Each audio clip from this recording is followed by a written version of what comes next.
Hello and warm welcome to सो जी। So guys, कहा जाता है कि जो पति पत्नी का रिश्ता होता है वो बहुत अच्छा रिश्ता होता है। लेकिन यदि आपका रिश्ता टूटने वाला है तो आज का ये वीडियो तुम्हारे लिए देखना बहुत ज़्यादा इंपॉर्टेंट है, क्योंकि ये वीडियो आपके रिश्ते को टूटने से बचा सकता है। तो चलिए वीडियो स्टार्ट करते हैं और सारी चीज़ों को समझते हैं। तो देखिए, सबसे पहली बात ये आती है कि रिश्ता टूटने का कारण क्या होता है। कोई भी रिश्ता जब टूटता है उसका कारण क्या होता है, तो देखिए उसका सबसे बड़ा कारण होता है म्यूचुअल अंडरस्टैंडिंग ना होना। मतलब आपस में एक दूसरे की बातों को ना समझना।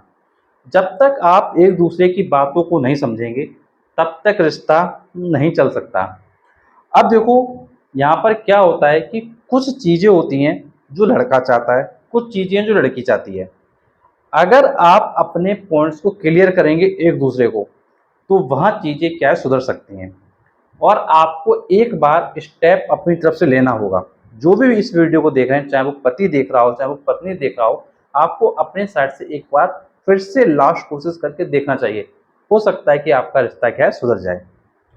तो आपको करना क्या है, आपको करना सिर्फ इतना है। अगर आप पति हो तो आप एक चीज़ ये लिखो कि भाई आपको क्या क्या समस्या है अपनी पत्नी से। और आप अगर पत्नी हो तो आप अपनी समस्या लोगे, आपको अपने पति से क्या क्या समस्याएं हैं। तो देखिए, जो नॉर्मली एक पति अपनी जो समस्या बताता है वो समस्या क्या होती है। पहली समस्या होती है कि भाई पत्नी सुबह टाइम पर नहीं उठती है, पति को खाना टाइम पर नहीं मिलता है। तीसरा, उसके परिवार वालों को खाना नहीं देती है सही टाइम पर, या परिवार वालों के साथ झगड़ा करती है, या जो रिश्तेदार वगैरह होते हैं उनसे बुराई करती है।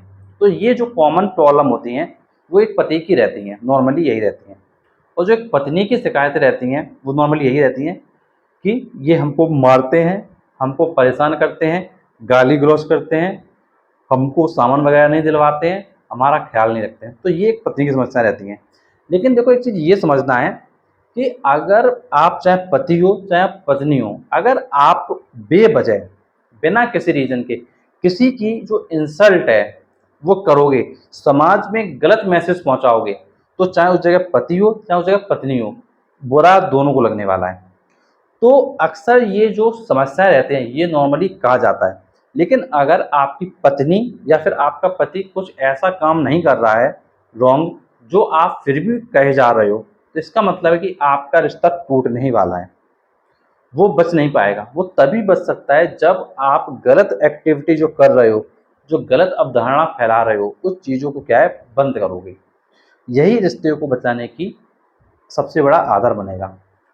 तो अब आपको एक चीज़ ये समझना है कि जो भी आप चाहते हो, अगर आप पति हो और जो भी आप चाहते हो जो आप पत्नी हो, तो आप अपनी चीज़ों को एक दूसरे को दें कि भाई मैं ये चीज़ें चाहती हूँ, मैं ये चीज़ चाहती हूँ। और कोशिश करो लिख के दो, कोशिश करो लिख कर दो। देखो, लिख कर दी हुई चीज़ क्या है, हमारे पास रहती है, हम उसको बार बार क्या देख सकते हैं।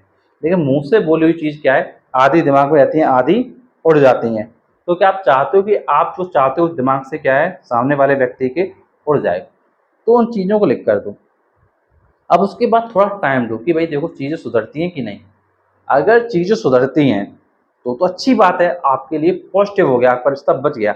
और अगर चीज़ें नहीं सुधरती हैं तो फिर लास्ट स्टेज तो आपको पता ही है कि भाई लास्ट स्टेज पे जाके तो आपको सेपरेट होना ही है।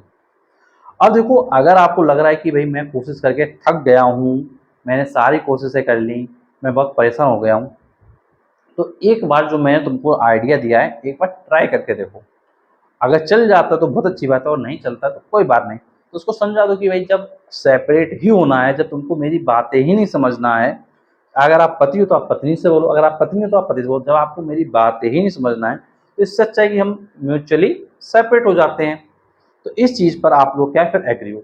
फिर ये नहीं कि पति का मैं तुमको छोड़ूंगा नहीं, या पत्नी का मैं तुमको नहीं छोड़ूंगा, मैं तुमको परेशान करके रख दूंगा, मैं तुम्हारी नाक रगड़वा दूंगा, इस तरह की बातें अगर कहोगे तो फिर क्या है, कुछ सेटल नहीं होने वाला। आप जिस स्टेज पे थे उसी स्टेज पे बने रहोगे। क्योंकि अगर आप पति हो या आप पत्नी हो, अगर आपको अपनी लाइफ में आगे बढ़ना है, अगर आपको लग रहा है कि भाई इन केस रॉन्ग कुछ हो गया है, हमको इनका साथ पसंद नहीं है, तो आपको क्या है, कुछ ना कुछ तो डिसीजन लेना पड़ेगा। अगर आप डिसीजन नहीं ले रहे हो, अगर आप दोनों से कोई एक व्यक्ति डिसीजन नहीं ले रहा, तो इसका मतलब आप रॉन्ग साइड पर हो। आप डिसीजन क्यों नहीं ले रहे हो, आप डिसीजन इसलिए नहीं ले रहे हो बिकॉज हो सकता है कि आप उस गलतियों को कर रहे हो, आप वास्तव में दोषी हो। तो इसमें पति भी दोषी हो सकता है, उसमें पत्नी भी दोषी हो सकती है। तो अपने आप को जरूर आइडेंटिफाई करो। एक काम ये करो भाई, थोड़ा देर क्या है अकेले में बैठा करो, जैसे आधे घंटे क्या है अकेले बैठा करो और सोचा करो कि भाई क्या रीजंस है कि जिससे मेरे रिलेशन क्या है बेकार होते जा रहे हैं, क्या ऐसा कारण है। अगर पति कोई चीज़ बता रहा है तो उस चीज़ को करो, और अगर पत्नी कोई चीज़ बता रही है तो आप भी करो। जब आप दोनों लोग एक दूसरे की चीज़ों को समझेंगे, एक दूसरे के प्रति सोचेंगे, तो फिर चीज़ें क्या पॉजिटिव होती जाएंगी। और एक चीज़ ये भी समझना है कि पति कुछ भी ऐसी चीज़ों की डिमांड ना करे जो पत्नी नहीं कर सकती है, और पत्नी ऐसी कुछ चीज़ों की डिमांड ना करे जो पति नहीं कर सकता है।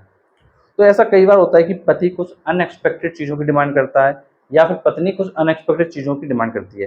तो अगर ऐसा हो रहा है तो भी फिर क्या प्रॉब्लम्स आएंगी। जैसे कई बार क्या होता है, अक्सर पत्नियां क्या करती हैं, अपने पति से बोलती हैं कि मुझको क्या है हीरो का हार बनवा दो, सोने की कमरबंद बनवा दो।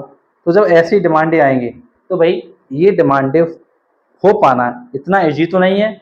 भाई सोने का कोई सस्ता तो बनता नहीं है, और ना ही सोने की कमरबंद इतनी सस्ती बनती है, भाई तुरंत ही चुटकी बजाई और बन गई। तो ये चीज़ आपको समझना होगा कि भाई आपके हस्बैंड की क्या इनकम है, और आप किस चीज़ को एक्सपेक्ट कर रहे हैं। और एक चीज़ ये भी समझना होगा कि ये ज़रूरी नहीं कि जो आपको अपनी शादी के पहले सुख सुविधाएं मिली हों वो आपको शादी के बाद में मिले। ये बिल्कुल जेन्युइन बात बता रहा हूँ मैं आपको, चाहे वो पति हो चाहे वो पत्नी हो। ऐसा बिल्कुल भी ज़रूरी नहीं जो सुख सुविधाएं आपको शादी के पहले मिली हों वो सुख सुविधाएं आपको क्या शादी के बाद मिले। क्योंकि देखो होगा क्या, अगर आप जिस घर में शादी करके आए हो, चाहे आप पति हो चाहे पत्नी हो, अगर वहाँ पे क्या है आपकी नहीं बनेगी तो आपको क्या है घर से सेपरेट किया जाएगा। तो पत्नियों को थोड़ा ध्यान रखना है कि अगर आप घर में कलेशबाजी करोगे तो जो आपके जो भी कहते हैं ना जो इन लॉज होते हैं, जो सास ससुर होते हैं, वो आपको क्या करेंगे सेपरेट करेंगे। क्योंकि कहीं ना कहीं आप उनके परिवार में कलेश कर रहे हो, परेशान कर रहे हो, तो सेपरेट करेंगे। और कहीं ना कहीं जब हस्बैंड सेपरेट होगा तो कहीं ना कहीं कुछ प्रॉब्लम्स और बढ़ेंगी। क्योंकि जब हस्बैंड आपके वजह से सेपरेट होगा तो कहीं ना कहीं उसके माइंड में भी नेगेटिव चीज़ें आएंगी, भाई इसने हमको क्या है हमारे परिवार से अलग करवा दिया है। तो वो भी भाई कहीं ना कहीं आप पे रिस्ट्रिक्शन लगाए कि भाई तुम मायके नहीं जाओगी। और जब रिस्ट्रिक्शन लगेंगी तो फिर दोनों के लिए वो रिस्ट्रिक्शन लगेंगे। जब दोनों रिस्ट्रिक्शन लग गई तो एक दोनों लोग क्या बाउंड हो गए, फिर समस्याएं क्या है कम नहीं बढ़ती जाएंगी। तो कोशिश करिए जो भी चीज़ें हैं सामने उनके अकॉर्डिंग अपने आप को थोड़ा एडजस्ट करिए। तो देखिए एडजस्ट करने से चीज़ें क्या है बहुत सॉल्व हो जाएंगी। और अगर एडजस्ट कोई भी नहीं करेगा तो फिर समस्या जहाँ थी वो वहीं बनी रहेगी, और समस्या से दोनों ही लोग क्या परेशान रहोगे। तो समस्या को सुलझाना एक बेस्ट सोल्यूशन है, और वो सुलझा सकते हो आप दोनों ही बैठ के। क्योंकि सबसे बड़ी गलती जो है वो सिर्फ एक हस्बैंड और एक वाइफ की है, और इसके अलावा कोई भी दोषी नहीं है।